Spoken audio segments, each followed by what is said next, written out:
Hola a tothom, avui veurem com podem inserir un gràfic en una presentació de Google.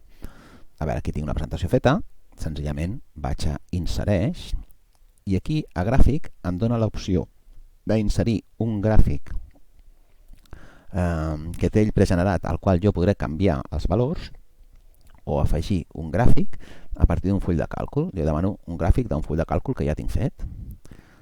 Aquí ens surten els recents que he obert, en aquest cas és aquest, si no el buscaria per aquí on està allotjat, i el que faig és selecciono aquest fitxer, insereix. En aquest full de càlcul de Google tinc dues gràfiques, selecciono quina vull importar, aquesta, importa. D'acord, ajusto la mida i ja la tinc aquí importada. Sí? L'avantatge de fer-ho així i no fer-ho com una imatge és que si jo després me'n vaig al full de càlcul, que és aquest d'aquí, i canvio alguna dada, com per exemple aquesta d'aquí,